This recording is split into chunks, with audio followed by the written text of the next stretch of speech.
Hey guys, welcome back to my channel. My name is Nick. I'm a CVT with 15 years of experience, most of that being in emergency and critical care. And something that I have encountered a lot in my career and a lot just in my journey through veterinary medicine is people struggling with the art of triage and stabilization. So triaging and stabilization is something that every single technician is going to encounter in their careers if they're working in the hospital or clinic setting. So I kind of thought this might be a really great thing to talk about a little bit, to discuss what is triage, what is stabilization, what can we do. So without further ado, let's get started. A little bit about me. I'm Nick. I'm a CVT with 15 years of experience. As I said, I've spent the last decade of that working overnight in veterinary ICUs. I currently have stepped back from the ICU life and now work in an urgent care outpatient setting. We do see a lot of emergent and critical things, but we are classified as an urgent care because we close at the end of the day, but we are still seeing all of our fun stats. Inside of my job, aside from emergency and critical care, I really do enjoy teaching. I think that knowledge should be shared and not kept to one person. I really love watching those younger new grad technicians and veterinary assistants kind of learn and grow and blossom into really great credentialed technicians one day. Um, so let's talk about what we're actually going to discuss today. We will be talking about what is triage. We need to define the thing before we can talk about it. We'll do a quick review of normal vitals, specifically for small animal, because that is where my expertise is. Please do not ask me about your large animal or exotics. I do not mess with them. While I love large animal, I've never had the chance to actually work hands-on in any kind of formal setting, and my knowledge of large animal is very limited. And I learned very quickly that exotics is not for me. Shout out to all you exotics staff out there, but you guys are heroes. I don't know how you do it. We'll also talk about some common ways that triages are classified. A lot of places adapt different methods of triaging things, but we'll talk about my favorite one and the one I've seen most commonly. We'll also talk about the importance of obtaining a history and how that's relevant to triaging our friends. Then we'll kind of move on to what we should be looking at during our nursing assessments. We'll talk about stabilization, what to do, and we'll kind of break down all of the body systems that we're assessing and things that can go wrong and what we should be doing. So let's start out with what is triage. Triage is literally just the sorting of patients into priorities in an urgent care veterinary setting. It's just a way for us to determine what patients are the most sick and need to be seen immediately versus what patients can wait. And then what is a stat? A stat literally means with no delay. So when you hear a stat being called, these are the patients that need immediate medical intervention. They can sustain life-altering injuries up to and including death. These patients are typically moments to like within an hour away from passing without any kind of medical intervention. Stats are the ones that we should all be dropping what we're doing to get to, putting patients away if we're in a place in a procedure or into care of them that they can safely be kenneled. Or if we're doing something that can't be stopped immediately, wrapping up as quickly as we can while still being safe to get to that stat. Somebody should be When the stat is called, somebody should immediately be going up to wherever your patients are greeted and assessing this patient and bringing it back to the triage station, to your treatment area, wherever emergent and procedural things happen. Before we can talk really in depth about sick, unstable patients, we need to first understand what normal vitals look like. So this is just a quick recap. I've grabbed these numbers from UC Davis Veterinary School of Medicine. I did also want to put in here that neonates have different vitals than our like young adult, puppy, and geriatric patients. These vitals for neonates are from fresh out of mom up until 4 weeks of age. Our temperature will start low in a neonate, and every week we should be getting a little bit higher. We should be warming up about a degree and a half every week of life. And our heart rate and respiratory rate should be the inverse. So we should start out with a higher heart rate, and it should be lowering as we get older. These high ends for heart rate and respiratory movement per minute are in the neonatal cats. Our kittens are going to have a higher heart rate and respiratory rate, as you can see in like normal adult patients too. But again, neonates will start out chilly and warm up as they get older, and their heart rates will come down as they get older. And again, these are just rough ranges. This is not obviously the end all be all, but this is very close to what most people will say is a normal set of vitals for a patient. There is a little bit of wiggle room, but not like a whole ton. Like I personally say 99.5 to 102.5 is kind of my like normal range for temperatures. So there's like a little bit of wiggle room, not a whole ton though. This is generally like a very good representation of normal vitals. And then from there, now we know what a normal vital looks like, so we can kind of talk about the different phases of triage. I personally am a big fan of this triage tier here. It's called the stoplight system. It comes in a green, yellow, and red triage, with green being your most stable patients. Those of us who work in urgent care or emergency critical care, like 24-hour facilities, these are the kind of patients that realistically could be triaged away to go see their regular vets without any kind of negative impact on this patient. So this is like your stable otitis externas that don't seem painful, shaking their heads a little bit. The parents notice that there's like an icky smell. Your nail trim emergencies, I know we all get those. Your fluffy vomited one time and has been fine otherwise. For those urgent care friends, those ones who are coming in just for exams and vaccines, I know that we've all seen them in urgent care cases. I do like to remind my newer to the field technicians that just because these animals can safely be triaged away does not mean that their humans are any less worried about them compared to like your yellow triage or your stat. So it is really important for us to not only validate their concerns, but reassure them that their pet is okay. Just because I am like, oh, this thing is perfectly fine and could have waited to see their regular vet in 2 or 3 days doesn't mean that the owners necessarily know that. So we definitely need to be making sure that we're hearing these owners and that we're letting them know that their concerns are valid, but also we do have to prioritize these sicker things and that they may have to wait, but that doesn't mean that we care about them any less. Kind of bridging the middle between a green and a red is your yellow triage. I like to tell people these patients are pretty sick, but they can wait up to a few hours for medical intervention before any kind of serious detriment will start happening. I do think that it's very important, though, that we assess these patients rapidly on presentation, because I need to know what their baseline is, because these are the friends who will deteriorate quickly if they're left for too long. I tend to think sometimes our yellow triages are a little bit scarier than our stats, because these are the friends who have been vomiting, having diarrhea for several days, who are walking into your hospital bright, alert, wagging their tail, jumping up, trying to counter surf and take your treats off the counter or knock over your jar of pens. And then once that adrenaline spike wears off, they're the ones who can be really sicky. I think our yellow triages sometimes are sneaky that way, that they can come in seeming like they might be a green triage, and then once we get our hands on them and dig a little bit deeper, it turns out that they are really sick and compensating. I think that these patients, we need to assess them quickly. It is likely that they're in the early stages of shock and have the potential to decompensate very quickly within our hospital.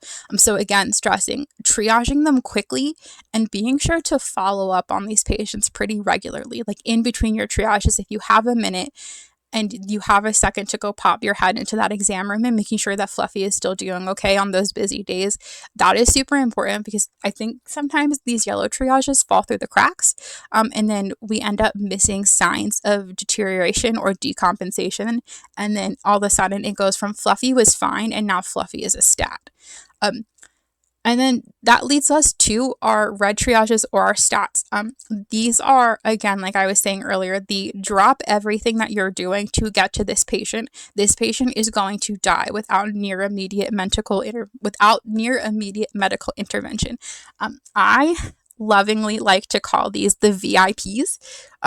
These, I tell owners that they're going to meet a lot of people and we're going to have a lot of friends helping us very quickly, and you'll hear a lot of chaos going on. These patients are the ones that are being brought immediately back into our treatment area. I'm typically hollering for a doctor as I'm walking through the door with them.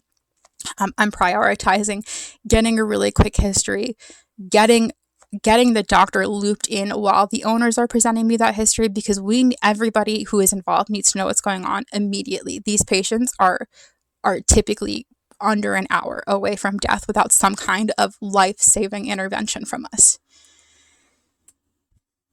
Um, and that moves us on to getting a history. I think that something that gets overlooked in the triage process is how important getting this history is from these owners, because you're taught in school. I think doctors are more taught this, and I have just learned it from talking to my doctors, that they are supposed to chase horses, not zebras. So I think controversially, that a lot of times, while symptoms may be pointing to something that seems really common and easy, the history can sometimes give us information that would actually point us in an entirely different direction. So when I'm getting a history, things that I am making sure I'm confirming are my patient's signalment. Is the age that we have in the computer or in whatever record keeping system that you are using correct? Is the sex correct? Did we confirm that this patient is truly altered? Is their breed correct? Then I kind of move on to, tell me what brought Fluffy into the hospital today. What are you seeing at home? Tell me about what's been going on, what's been leading up to this. So like those vomiting diarrhea dogs, I like to hear about several days before the actual GI upset started. I like to know what's changed at home. Have we gone on any trips? Has company been over? Have we changed what we're using? Does Fluffy have a new food? I also like to talk about vaccine status. During a quick triage, or like my end of the triage as a veterinary technician, I'm perfectly fine with just getting verbal confirmation from the owners that my patient is vaccinated. If they happen to have vaccine records readily available and like whip them out of their bag, that's wonderful and amazing.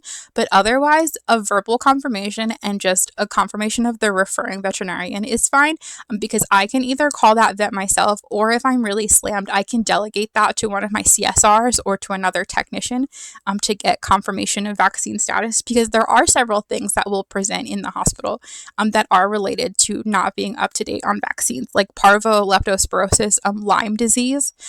I also like to make sure that our friends don't have any chronic conditions that the owners haven't mentioned. I will specifically ask, does Fluffy have any chronic medical conditions or medical concerns, like anything that you would tell a first responder about yourself? And with that, I also specifically ask, is Fluffy taking any medications? If the answer is yes, I say, what are those medications and when is the last time Fluffy got them? Knowing chronic conditions, medications, and the last dose is super important, because sometimes our patients are coming in with complications from a chronic condition that they have, and sometimes they've gotten a medication that doesn't play nice with anything else. And one fun little tip I like to give, I'm sure most of you have heard this, especially those of us who have gone to school or have been doing this for a little bit.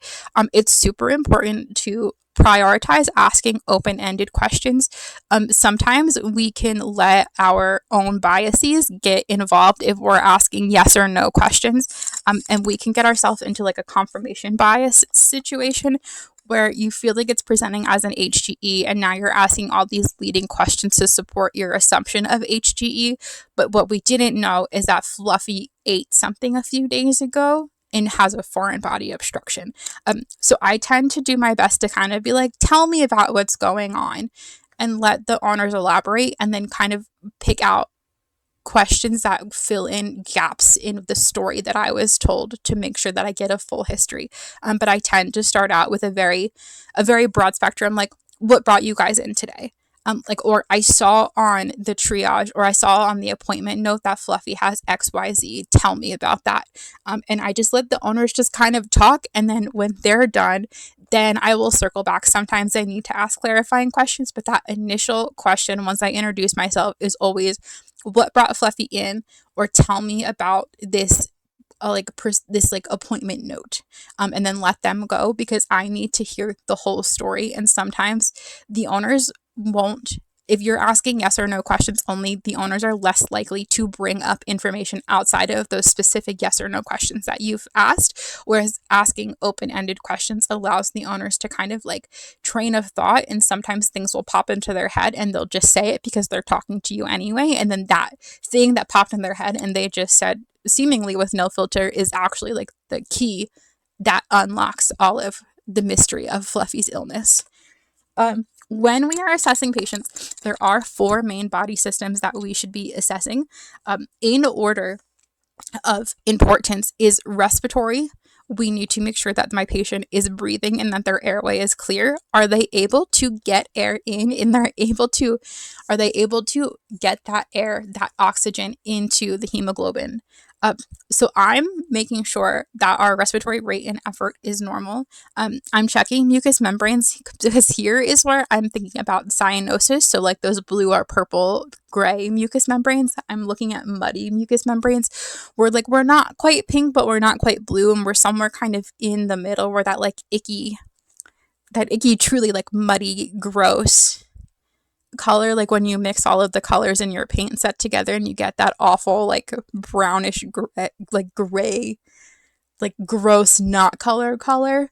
I'm also watching for respiratory arrhythmias, 2 life-threatening respiratory arrhythmias that everybody should be able to identify pretty as like peri-arrest or like precursor to respiratory arrest are Cheyenne-Stokes and Kussmaul.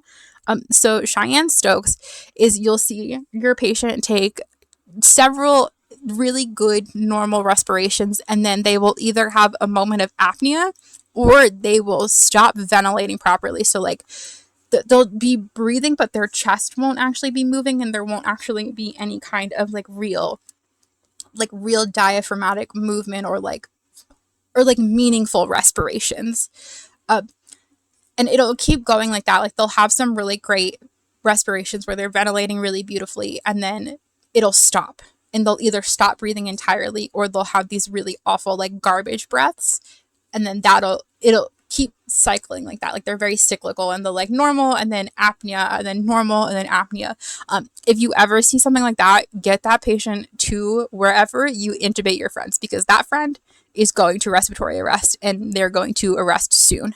The other one is a Kussmaul. So it's not necessarily an arrhythmia in the sense that like the rhythm is off. It is an arrhythmia in the sense that there may be the sign of breathing happening. They're taking these like deep breaths, but they seem air hungry. Like they're gonna have their neck, like they're usually some kind of like neck hyperextension. It's gonna seem like your patient can't get enough air despite the fact that it looks like they're breathing fine. Those ones are also really important. Those patients need to be intubated immediately as well. Cheyenne-Stokes and Kussmaul need to be brought into the back and intubated pretty immediately. I'm also ausculting my patients for Stertor and Stridor. So like Stertor is like your LARPAR friend who's coming in with that really high pitch, like whistling wheezy noise. I'm sure you've all have heard the LARPAR whistle before in your life. And Stertor is like that Frenchie who is like honking at you. These aren't necessarily by themselves respiratory emergencies, but they are red flags for me. If they're coming in and they're seeming to be breathing okay, and I hear Stertor or Stridor, I tend to keep an eye on them and let them calm down and see what happens. But if they're coming in with like Stertor or Stridor and they're blue and having a lot of effort, that homie is coming into the back for some oxygen support because my friend can't breathe. Once I have confirmed that my airway and breathing is okay and my patient is breathing and able to move that air, I am moving on to their cardiovascular system, because obviously the 2 things that we need to sustain life at the most basic form are breathing and circulation. So I'm moving on to my cardiovascular system next. I want to make sure that we are looking at circulation parameters. So while I'm ausculting for lung sounds, I'm also going to auscult my heart sounds. I want to make sure that I'm not hearing any murmurs. I'm also listening for crackles and wheezes when I'm ausculting the lungs, but I put that under cardiovascular because those are usually indicators of some kind of heart disease or heart failure. While I'm ausculting, I'm also checking the femoral pulses. I want to make sure for every lub dub I'm hearing, I'm feeling a pulse through the femoral arteries. So I want to make sure that a lub dub has a pulse. I'm also assessing that quality of pulse. So is it a strong synchronized pulse, as in strong that like it is rhythmic, it feels uniform, and it is matching the lub dubs, like there is a pulse for every lub dub? Or is it like thready? Is it bounding? Is it weak? Am I hearing a lub dub and not feeling a pulse? And truly, on my gold standard ICU queen box, I will stand momentarily. Every patient should be getting a blood pressure in a gold standard world where I can make all the rules and I can make clinical setting work exactly how I want it to, and I'm in charge of everything, like Thanos style. Every single patient should be getting a blood pressure assessed. I understand this is unrealistic of an expectation to have, and 99% of the time clinics are not equipped to be doing blood pressures in every single patient, and I respect that. So my caveat for the real life is if you are noticing any kind of changes in your pulses, as in your pulse is not strong and synchronized with heart sounds, or you're having a hop, or you're having a dropped beat, or some kind of weird cardiac arrhythmia, then we should be getting a blood pressure on those patients. I get it a lot of times, especially in wellness appointments. We're not necessarily checking blood pressures or assessing blood pressures often, but if there's something weird or something is off when you're doing your cardiovascular assessment, then yes, get that blood pressure. It really is not a massive cost to the hospital to have you take 2 minutes of your time to get a Doppler, or to bring that patient into the back to get an oscillometric, though I prefer Dopplers just for accuracy. So we should really, if there's anything strange going on or your spidey senses are tingling, we should be getting a blood pressure. You as the technician should be advocating if there's any kind of pushback that a blood pressure is one of the vitals. Blood pressure is a core vital, and that we should be assessing it, and you are doing your due diligence by assessing a blood pressure on your patients. From there, once I have established that not only is my patient breathing, but they're circulating blood and they are not about to have a cardiovascular arrest, I'm doing a quick urogenital exam. So for cats, I am specifically looking for their bladder. I want to do a quick belly squeeze, make sure that their bladder is soft and I'm not feeling like a weird softball hanging out in there. For older dogs too, I will sometimes do this, especially if they're coming in with like concerns of like urinating on themselves or like hind end weakness. Some older dogs can get conditions like an atonic bladder where they're not emptying their bladder fully and can present like a urinary obstruction without having a physical obstruction. So if I'm hearing that like an older dog is having potty troubles, I am giving their bellies a quick squeeze just to make sure that there's not something going on there. In dystocia and pyometras, I'm just doing a quick, I lovingly call it a look under the hood. So I'm lifting up their tail, I'm looking at their vulva. Is there any kind of really obvious discharge coming, like any kind of vaginal discharge? Or in dystocias, am I seeing a puppy? Because that will kind of help determine like how urgently I need this urogenital case to be seen. So like if I'm seeing a puppy who is like actively stuck, then we're on our way to the back because I need a doctor involved. We need to see if we can get this puppy out so that mom can continue delivering her babies. But if I'm having a pyo who's having vaginal discharge, I'm usually like, okay, this is urgent, but this is not quite as statty as I thought it was when it was a closed pyo. I'm also checking for like fluid waves and stuff for GDVs, like a really hard, like rock hard distended belly, or like a really obvious like fluid wave, because those are also really important things to know too, because those friends would get bumped up pretty high on my list of patients to be seen right away. They would quickly become VIPs in my hospital. And the last thing that we're doing, and I usually do this just as the patient is like walking into the hospital or walking into the exam room or just like walking around the exam room, is we're checking fermentation. Are they bright, alert? Are they interacting with their environment? Or are they dull, just kind of like laying down, not really caring about what's happening? And inversely, are they hyperesthetic where they're flinchy over everything that's happening?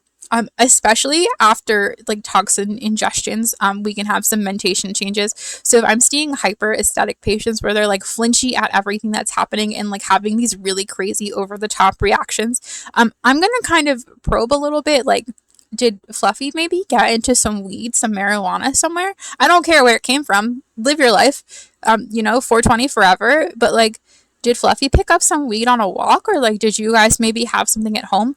I'm especially pressing if it was at home. Did we have like a gummy situation, or was it like a brownie? Because gummies and brownies can have, obviously brownies are chocolate, and gummies can have some really, some gummies, especially some THC, like marijuana gummies, can have xylitol in them. So I'm getting concerned more about the actual true toxins like the chocolate or the xylitol more than I am about the marijuana. Um, I'm also asking about like any rat bait ingestion or NSAID ingestion sometimes.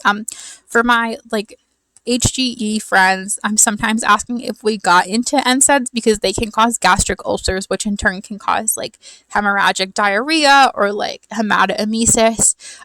And some rat baits can cause neurologic changes.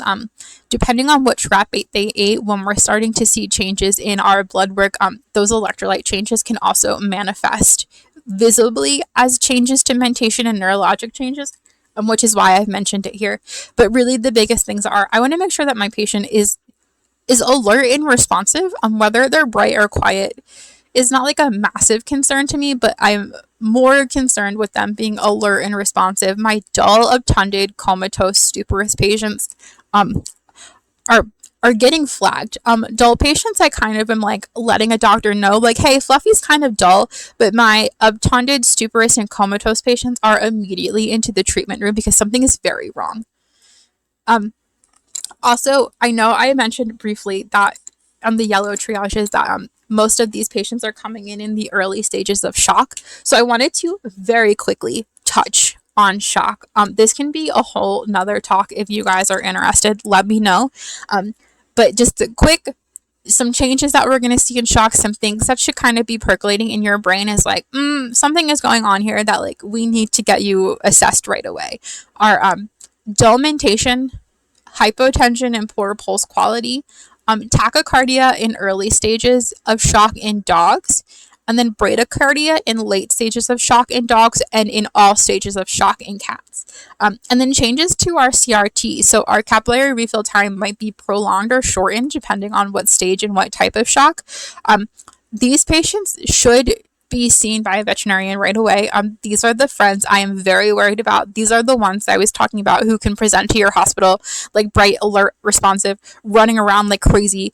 And then when that adrenaline wears off, they just crash and burn really aggressively. So if I'm seeing stuff like this, I am letting somebody know and I am watching that patient like a hawk. If my doctor is tied up in something more critical, I am keeping a very close eye on this patient because I am very concerned that this friend is going to get really sick really quickly. And then from there, that kind of leads us into the talks of stabilization. So the active stabilization is trying to reinstate homeostasis. So I'm trying to get the patient further away from dying and more close to existing normally. We are really in this position, especially in like 24-hour specialty hospitals and urgent cares that are seeing stats. We are trying to get this patient away from death and address these life-threatening conditions so that we can get this patient to a place where we can safely obtain more diagnostics and figure out exactly what's going on. When you are stabilizing the true stat patient, remember to stay calm. I know this is really hard, especially when we're super new and we haven't seen a true stat and it feels like everything is on fire and chaos is ensuing in your hospital. Take a deep breath. You are not going to help anybody if you are panicking. We need everybody working on this patient to be level-headed. Closed loop communication is wildly important here. So if doc says, hey, Nick, go get a liter of fluids and bolus this dog 20 mils per kg over 15 minutes, I'm going to say, okay, a liter of LRS 20 mil per kg over 15 minutes so that everybody can confirm that I have received the information that was being given to me. And that should be how it is all the time. One person should be in charge of delegating tasks. That will typically be your most senior, most experienced technician because the doctor is working with the owners and talking to the owners and getting consent for things and getting all of that like admin stuff done while we are working on the patient. So your most senior tech or whoever is running this case will say somebody's name, delegate a task, and it should be repeated back so that the entire group of people working on this patient has heard and has downloaded that information. And remember, our instincts are wildly important in this situation. We've been around. Most of us have done this or have gone to school. So we trust your gut. You inherently know this stuff, and if it feels wrong, it probably is wrong. If something feels fishy, it probably is fishy. And don't ever be afraid to SOS. Like I was saying, like if something feels off or something feels fishy, grab a friend, grab a doctor. I always tell everybody I am training or mentoring 100% of the time, I would 100% of the time rather you escalate something that is not sick than let something go and find out it is really sick. So if you feel like something is fishy, something is wrong, this patient is more sick than it seems, I 100% of the time want you to get somebody else who might be a little bit more senior than you, whether it's a doctor or if it's a senior technician in your hospital.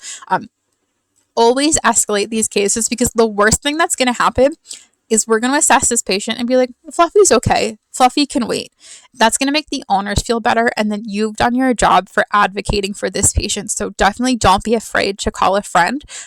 If this is something that is frowned upon in your hospital, I encourage you to be the voice of change in that culture, because by not escalating things that seem sick, we are doing a disservice to these patients and to their families.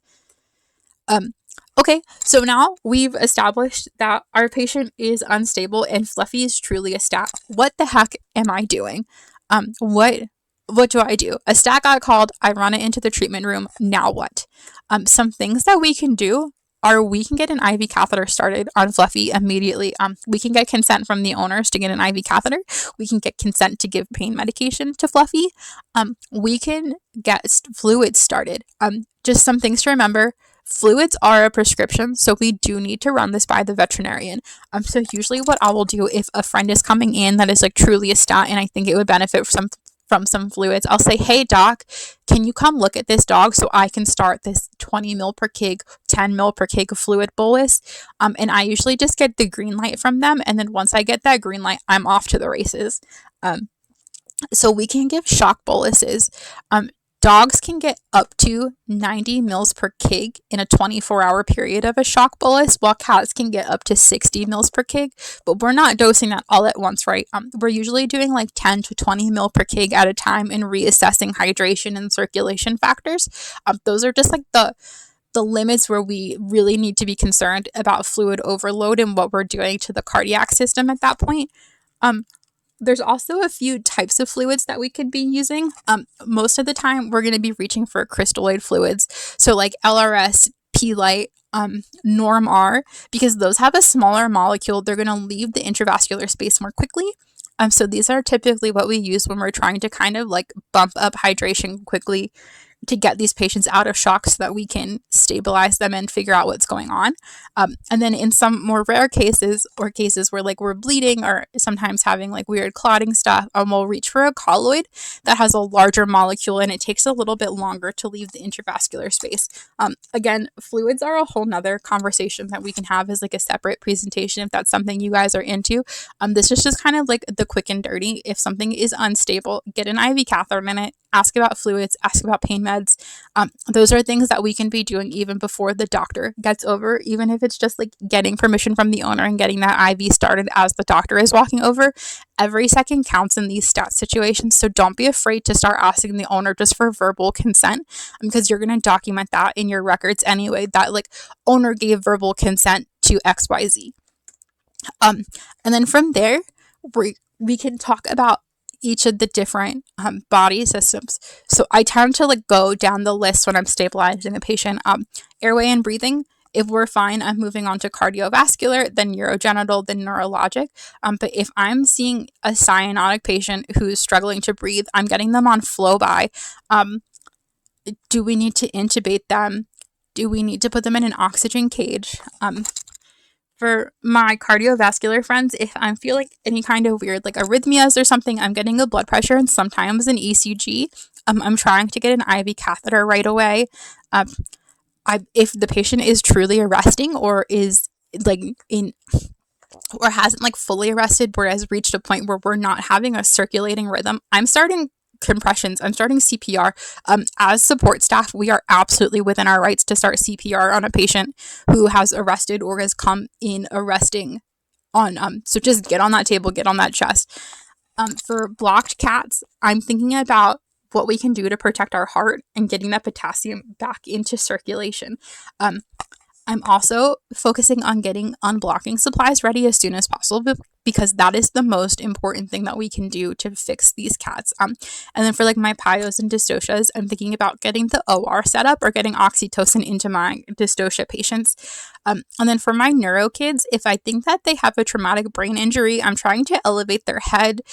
For my acute or chronic seizure friends, I'm trying to get IV access so that we can give them benzos, or I can give them dextrose for my hypoglycemia.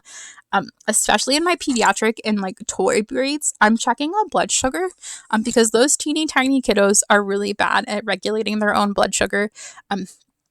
I always joke that sometimes if the wind blows too hard, they can get hypoglycemic and start seizing. So one of the first things I'm thinking when it's a baby or it's one of those like tiny teacup like little chihuahuas that like live inside of your purse, hypoglycemia is one of the first things on my mind just because their pancreas sometimes likes to just go rogue.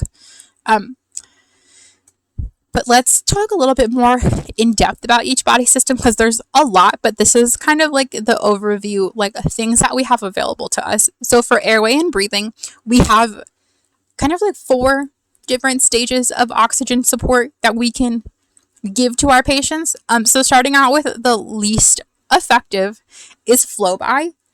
So I use this for like mild to moderate effort. Like oxygen, like SpO2 oxygenation on room air is still in the 90s, but like kind of like mid to low 90s. Like we just kind of need a little bump. Like we're working kind of hard, but we are not like fully, we're not like crazy efforted. It's just like we're huffing and puffing a smidge, and like you might need to chill out for a second, and like a little bit of extra oxygen is going to help you calm down. And then kind of the next step up is oxygen cages, or like I categorize under oxygen cages to like nasal cannulas, nasal prongs. So I think that like if we're continuing to like have effort to spike the flow by, or with oxygen support, we're still pulse oxing in like the mid to low 90s, then I'm going to kind of bump you up to this like oxygen rich environment. Maybe I'll ask for some butorphanol to help kind of calm you down too, but this way I can get more oxygen into you. Now you're not on this scary table, so it's easier to kind of adjust my environment to encourage my patients to calm down. But also I can turn up, like I can set my oxygen cage up to 60% oxygen. So like I can really give them kind of heavy hitting doses of oxygen at this point. And for the patients who are having nasal prongs or like nasal cannulas, I can get them on humidified oxygen more like directly, like deeper into their respiratory tract. And then the 2 that we aren't always necessarily doing on like outpatient facility situations are high flow and intubation. So high flow, I kind of like called the precursor to intubation. This is when we are still struggling and we have maxed out our oxygen cage. We have maxed out all of our other supportive measures. For like your heart patients, they're on a Lasix CRI. We've given them a ton of Torb and they're still huffing and puffing and they're air hungry, not getting enough air. These friends, high flow, we can turn the oxygen concentration up even more. So like we're giving them 100% of warmed and humidified oxygen, but at doses higher than your flow by and oxygen cages can run.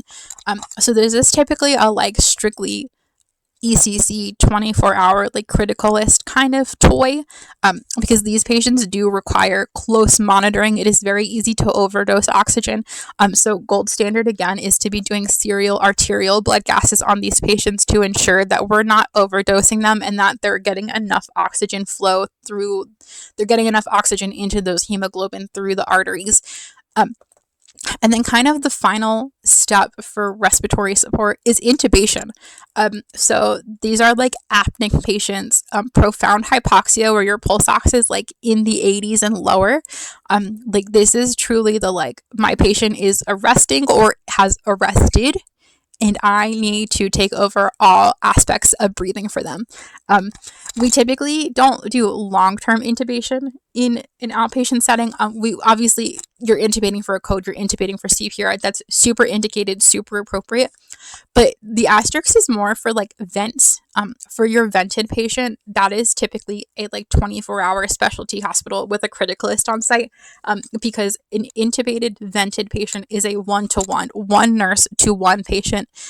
Some are sick enough to have two nurses to one patient. I have worked a couple of table cases where it was a 2-to-1, where it was me and a friend on one patient because that patient was sick enough that both of us needed to be there and both of us were busy.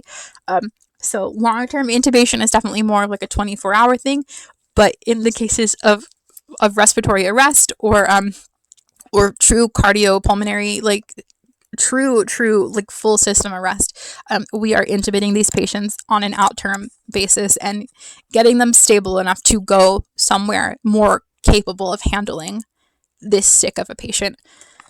For cardiovascular, there's really like a little bit that we can do. So if I'm seeing tachycardia with like a heart rate of over 200 in my dogs and like kind of like over 220-ish in my cats, or like crazy bradycardia, so like less than 80 in dogs and less than 100 in cats, I am getting these friends on an ECG immediately. Gold standard ECG is your patient is in right lateral and is calm. Again, I understand that's not always possible, especially in like crazy ECC settings where like you have high FAS patients. So like don't force the right lateral to happen. A lot of times you can still get a diagnostic enough ECG tracing without them being in right lateral. If you have to get cardio involved, they will get on you about them not being positioned appropriately. But again, in a perfect world, we are working in an imperfect world, so I understand. Do your best. Some arrhythmias that I am looking for especially are SVT, so supraventricular tachycardia, or ventricular tachycardia, for my tachyarrhythmias where their heart rate is too fast. These are both ventricular driven arrhythmias that can lead into ventricular fibrillation, can lead to asystole, like true cardiac arrest. And bradyarrhythmias, really, I'm looking for junctional escape rhythms. And for animals who I know have the risk of being hyperkalemic, so like my black cats, I'm looking for for bradycardia with tall tented T waves. If you see any of these arrhythmias, grab your doctor, because you are going to need some buddies, because we have to do something about that. For reference, here are strips of each. So if you notice with ventricular tachycardia, there is no P wave, and our T wave is also gone. We just have these really crazy, like wide, bizarre QRS complexes. And this will be accompanied with a heart rate of greater than 180. Sustained VTAC is this rhythm with a heart rate greater than 180. I usually give it enough time to get the lidocaine. If I go and get my lidocaine either out of Cubex or out of my pharmacy injectables cabinet or wherever it's kept, and get back to my patient and we're still throwing this nonsense, they're getting it because that's sustained. If you look at SVT, you'll notice the difference is that there is a P wave now. We have a P wave. We still have that really crazy, like wide, bizarre QRS complex, and there's no T wave.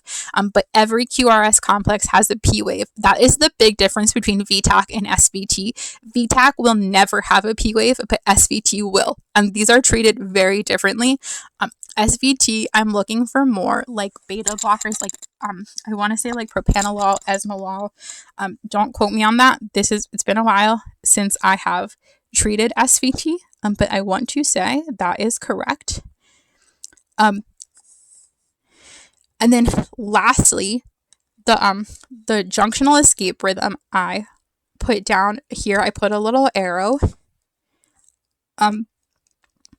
So you can see here that these first three rhythms we have, where'd my mouse go? We have P waves, a QRS, and a T wave, and then this last one over here where there's this big break and the arrhythmia is really obvious, there's no P wave. There's just your QRS and T wave. Junctional escape rhythms are really super scary because this is your pet's body trying to keep itself going. So when this P wave is gone, that means that the pacemaker in the heart is no longer firing off. And this junctional escape rhythm is the ventricles being like, oh my gosh, nothing is happening. We need to go. And the ventricle is pushing that heart to beat. These, I think, junctional escape rhythms, I personally think are the scariest, because that means that your pet is actively dying and the ventricle is working overtime to keep your pet alive. These friends, you should be at your crash station with the crash cart ready to go, calling for backup. These friends are very sicky, but these are the three, I would say, the three like big ones that I've seen the most in emergency that come in pretty consistently. So lidocaine for VTAC, like beta blockers like esmolol, propanolol for SVT, and then we need to be getting the crash cart with like epi, atropine ready for your junctional escape beats, and your junctional escape rhythms especially. And then for urogenital, we're going to talk about some common urogenital emergencies. So these are really like renal, reproductive, and urinary emergencies. So I kind of just went through like a quick little list of like things I'm thinking about, because there's so many, and I thought this might be the easiest way to like break them down. For my UOs, I'm really considering like my urinary obstructions. I'm prioritizing getting that IV catheter in some kind of blood gas that's going to have an electrolyte panel. I personally am a huge fan of epox. It's what I have in my current clinic, but like an iStat would get you a similar thing too. Like a mini chem lights, like a chem 10 lights would be great, would get you everything that you need to. I personally am concerned about our pH, our BUN, and creat, because I need to know kidney function and our potassium. Those I think are the four big like markers I'm looking at when I'm looking at an epoch. Once I get that epoch back, if that potassium is crazy high, or I'm seeing a weird like bradycardia or arrhythmia on the ECG, I'm now thinking about shifting that potassium back into the cells.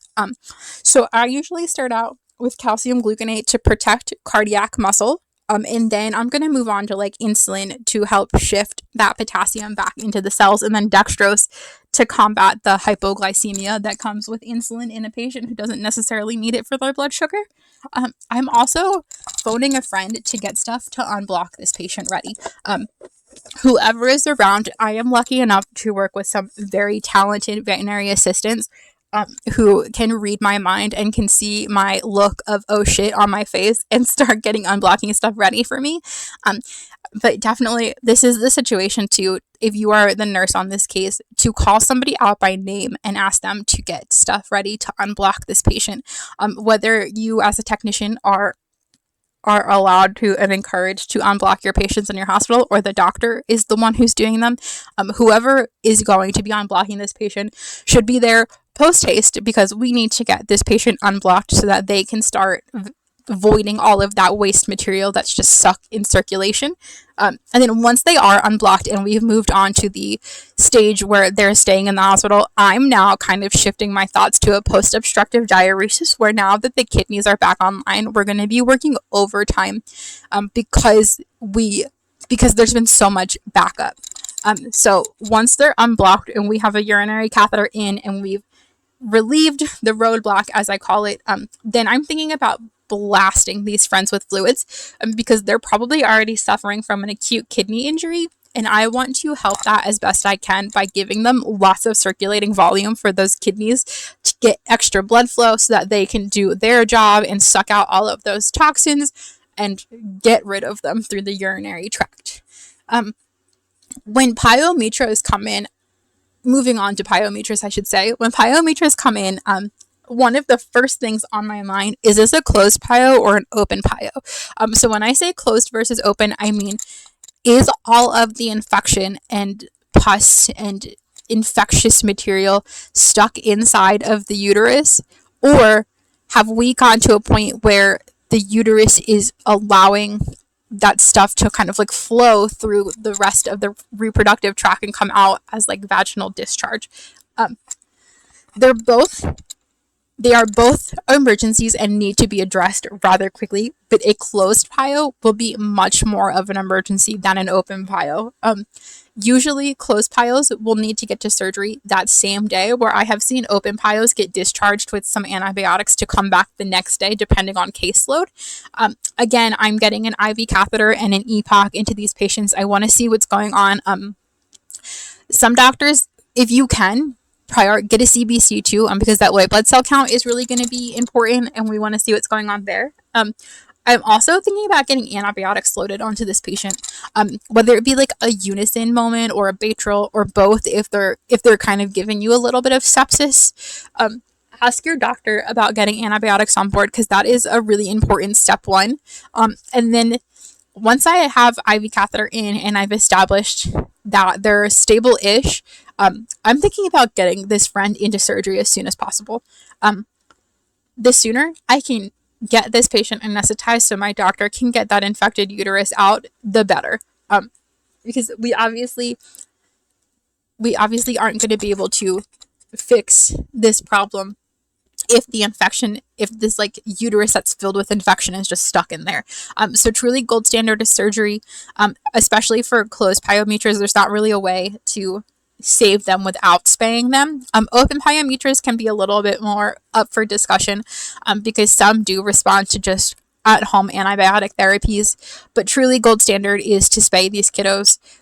So I am prioritizing like getting that OR set up. If it's not already set up, I'm asking an assistant to do it, or if it was like I finished a case and then this pio walked in and I got pulled to it and I haven't had a chance to go flip it, I'm asking somebody to do that for me. And I guess the other like female reproductive emergency that we'll see all the time are dystocias. So when these kiddos are coming in, I am specifically asking the owner, how long have we been pushing for? When was the last puppy? Do we know how big this litter is? Because these are really important pieces of information.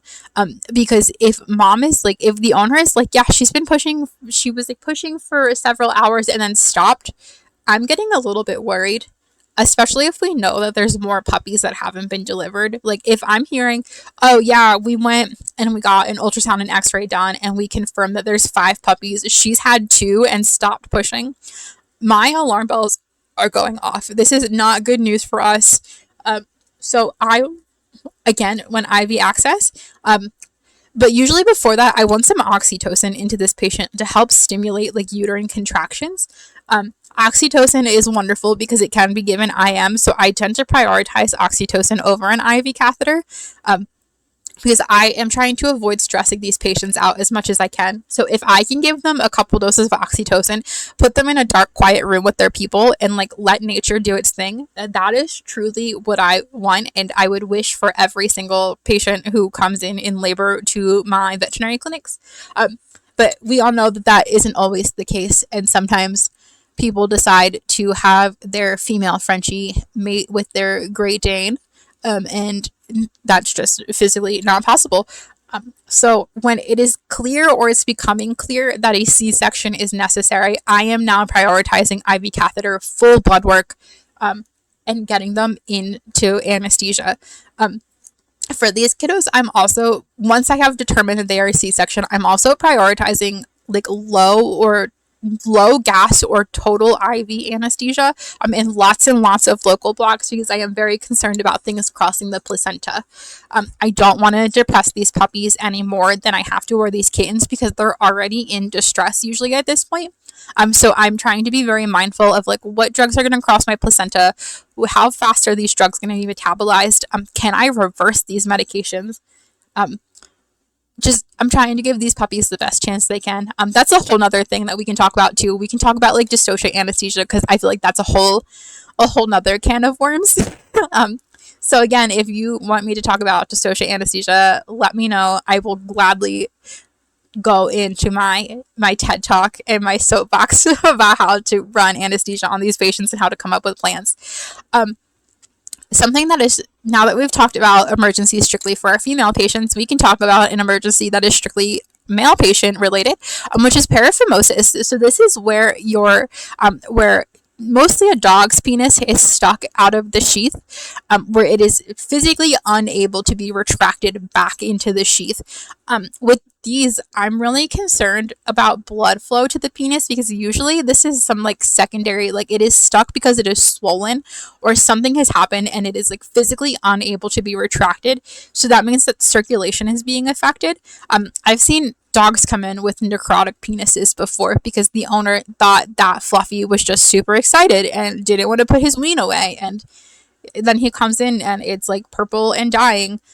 This is also an extremely painful emergency. So I am prioritizing getting some kind of pain analgesia on board for this animal. I can't imagine how uncomfortable this is, but I am sure that this is wildly painful. So one of the first things I'm doing is trying to get pain medication on this patient. Sometimes a little bit of sedation, because sometimes all they need is to be relaxed.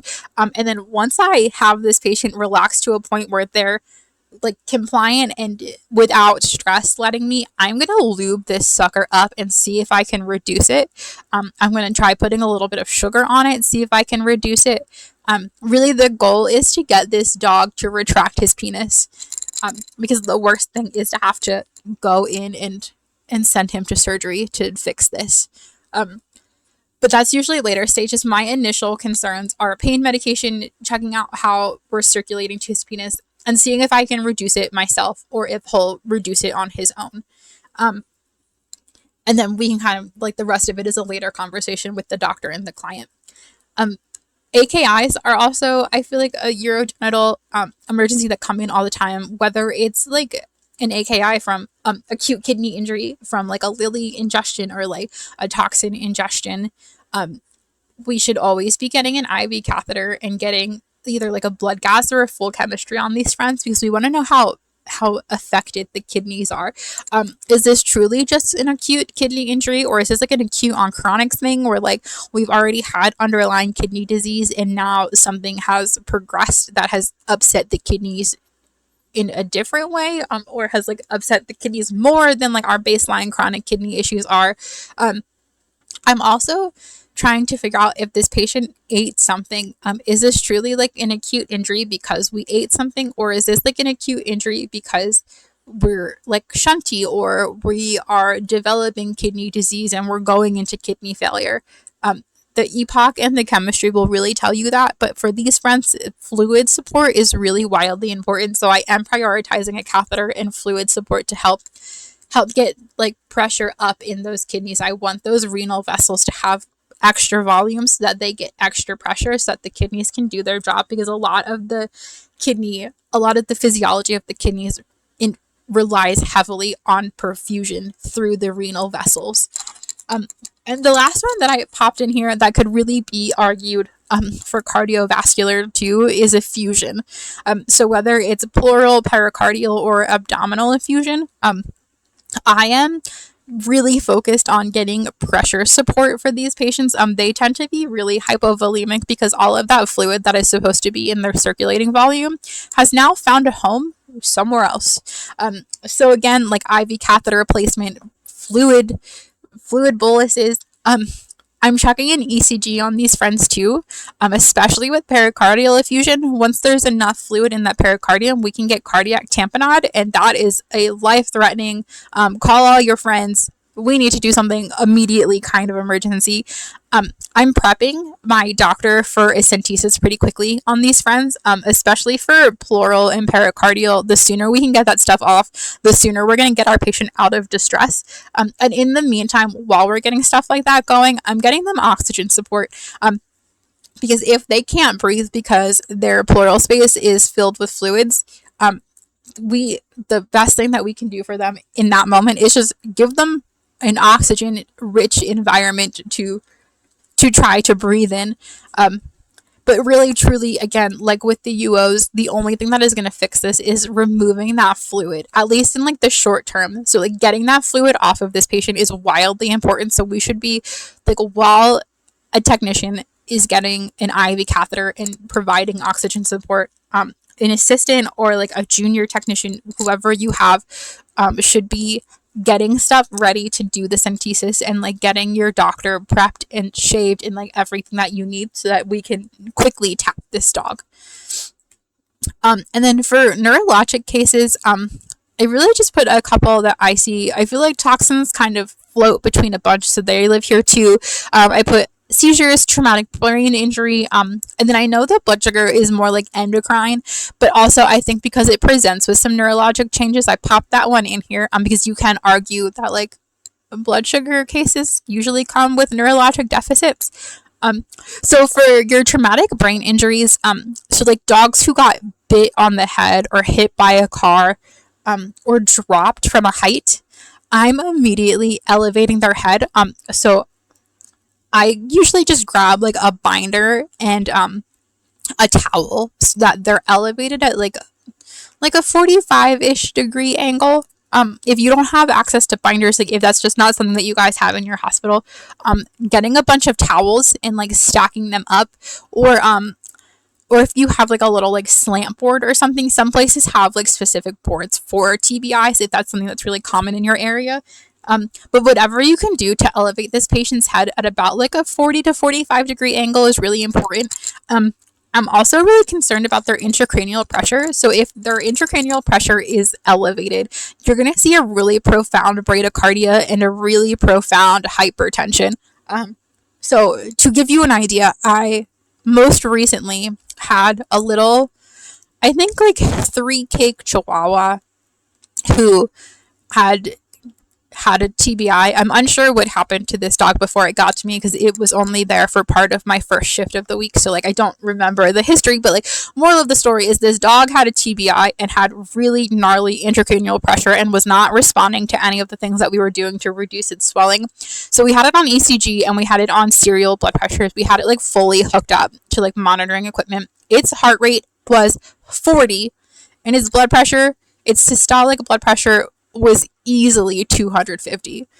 This is what I'm talking about. Like, heart rate was like, I think at one point in time, his heart rate had dipped down into the 20s before he arrested. And his blood pressure was like close to 300 right before he arrested. So if you're seeing like a profound, like if you're seeing a low heart rate and a high blood pressure, we should be getting an IV catheter in and we should be getting our doctors involved because now we need to start thinking about things to reduce swelling. So like, do we want mannitol? Do we want hypertonic saline? We need to do something that is going to pull fluid away from the brain and let it chill because brain swelling is not necessarily conducive with life, especially when we're concerned about brain herniations and stuff. So elevating our head and addressing intracranial pressure are massive. Moving on to our seizure friends, you're going to do the same thing whether or not they're clusters or like historical seizures versus like a one-off event. If your patient is presenting in status epilepticus where they are actively seizing, it is very important that we get a benzo into them. So the nice thing is midazolam can be given intranasally, it can be given intramuscularly, Valium can be given rectally. So if they're actively seizing, I am prioritizing getting some kind of benzodiazepine into these patients. And then once they are more stable, I'm getting IV access. I'm checking their body temperatures because prolonged or cluster seizures can cause a hyperthermia as well, like a malignant hyperthermia. So I'm checking body temperature. If they're really cooking, I am going to start actively cooling these friends. But really the biggest thing is getting IV access because gold standard for rescue doses of seizure medication is through the IV. We can also load Keppra through their IV. We can load phenobarb. Some places, if they're really not responding to anything, will have you do a propofol CRI. But my caveat for propofol CRIs is remember that just because you're not seeing the patient have seizures doesn't mean that the brain isn't having a seizure. Just because you're not seeing the physical evidence of the brain firing off like crazy and going haywire doesn't mean it's not happening. When you give a propofol CRI, you've just stopped the body from having those muscle spasms and tremors. The propofol CRIs are great for your hyperthermic patients who just like are not cooling down, but you're not actually doing anything for the brain. Like the brain is still cooking, the brain is still on fire. So be cautious with propofol CRIs. definitely make sure that this is something that is like being discussed when talking about a propofol CRI, because while they're great and they have their place for seizure patients, we need to remember that we are not stopping seizures with propofol. And then for toxin ingestions, we should be getting the owners to call poison control. I know some hospitals have policies that like you're not supposed to call poison control, but I am a huge fan of them. I think that they're staffed with very smart, very helpful people, and their input has helped me out many a times. During my history, I'm trying to find out the time of exposure, how much, and what did they eat. And I'm specifically trying to find out from poison control, can I induce vomiting safely in this patient? Or is it too late to induce vomiting? Is inducing vomiting counterintuitive? Do I just need to support supportive care? Usually supportive care will look like IV fluids. Sometimes if it's like a fat soluble toxin, we'll do intralipids. Activated charcoal if we're still in that window where the toxin is sitting in the stomach, and we might be able to slow down absorption with charcoal. But typically it's a lot of IV fluids, it's a lot of blood work monitoring, symptom management. But yeah, knowing the time of exposure, what they ate, and how much is super important, and getting poison control's input, I would argue, is also very important. And then the last pretty common emergency that I have stretched to put under neurologic are blood sugar crises. So both hypoglycemia and hyperglycemia can present with neurologic changes. So both of these, I'm getting an IV catheter, an EPOC. For my hypoglycemic patients where their blood sugar is super low, I want them to get dextrose as soon as possible. For my hyperglycemic patients, I want them to have insulin. For my hyperglycemic patients, I'm also wanting to see if they have ketones. So I'll do like a blood ketones. I want the EPOC to see if they're acidotic, because is this patient GKA? Because that's going to change our story a little bit too.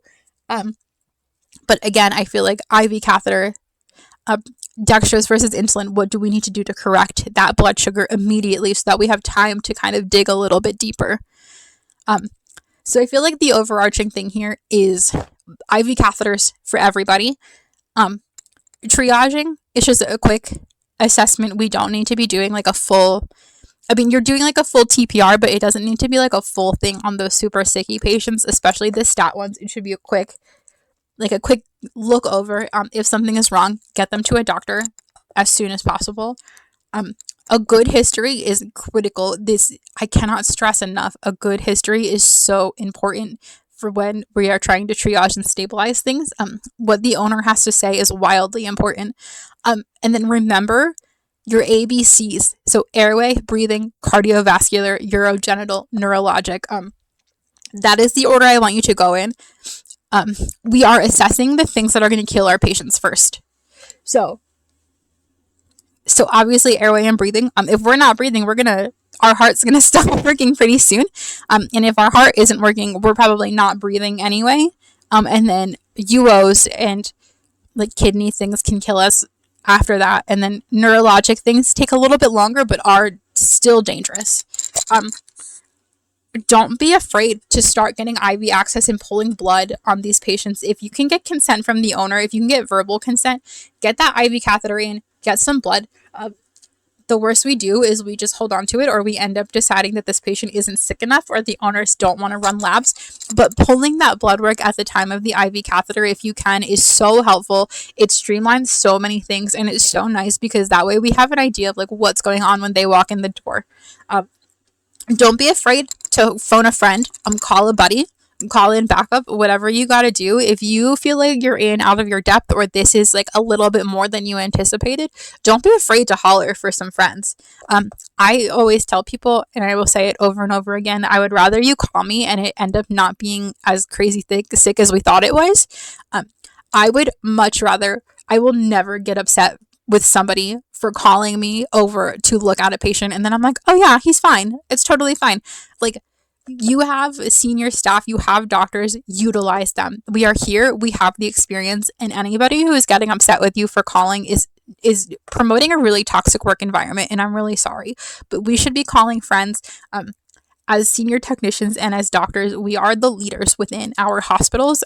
Even if we don't have a leadership title, we are looked to as mentors and leaders in the hospital, in our clinic setting. We should be sharing our knowledge, and we should be willingly helping out our younger, newer staff. So if you're being called, remember that's because your opinion is valued and trusted, and somebody is looking for your experience and expertise. And for those of us who are newer, don't be afraid to call those senior techs and doctors over. Again, remember, it's always better to have more eyes on a patient than not enough. The worst that's going to happen is Fluffy is going to be fine, and the owner is going to feel better, and you're going to feel better. And lastly, and I would argue one of the more important pieces here, is trust your gut. You guys are here for a reason. We're all incredibly smart and really great at what we do. Like, remember, a lot of us, we've gone to school, we've been in the field, you're learning. But trust your gut. Your intuition is one of your greatest assets. If you feel like something is off, if your spidey sense is tingling, it probably is wrong. Something probably is wrong. So if something is telling you, like, something feels funny, lean into that feeling and look into it. Again, your owners are going to appreciate this because you're advocating for their pet. And you are going to hone that intuition that you have by listening to it. The more you see, the more that you trust that your gut feeling, and the more you lean into that, the better it's going to get, and the better you're going to be at being able to suss out when something is wrong, but not super obviously wrong. And that's how you grow. I mean, that's how you're going to learn and grow, right? Like, you're going to investigate these things that feel funny, and it's either going to come back as nothing or it's going to come back as something. And that experience is only going to help you. Just remember, trust yourself, trust your team, assess what's going to kill your patient the fastest, and don't be afraid to start doing things that are within your scope of practice. We can do, as technicians, we can do, especially credentialed technicians, we can do a ton. Remember that we're not allowed to diagnose, we're not allowed to prescribe, but we can start IV catheters, we can start pulling labs, we can start putting labs on hold. We can start assessing these patients. We can get permissions for analgesia from the owners and then talk to our doctors. We can suggest things to our doctors about what we think is appropriate. We can have conversations with them and give our input in our feelings. Just remember that your vet is the one to have the final say, but there's plenty that we can do. Don't be afraid to start working on this patient if you feel like something is wrong. Other than that, I mean, you guys are great. Continue learning, continue growing, and I really hope that you all enjoy your time in vet med. Please feel free to let me know if there's anything else you want me to talk about. We can definitely go over fluids in detail. We can talk about shock. We can talk about anesthesia for those C-sections too. We can talk about anesthesia in general. We can talk about whatever you want. So just let me know. You guys are great. And let's keep on learning and sharing and loving vet med.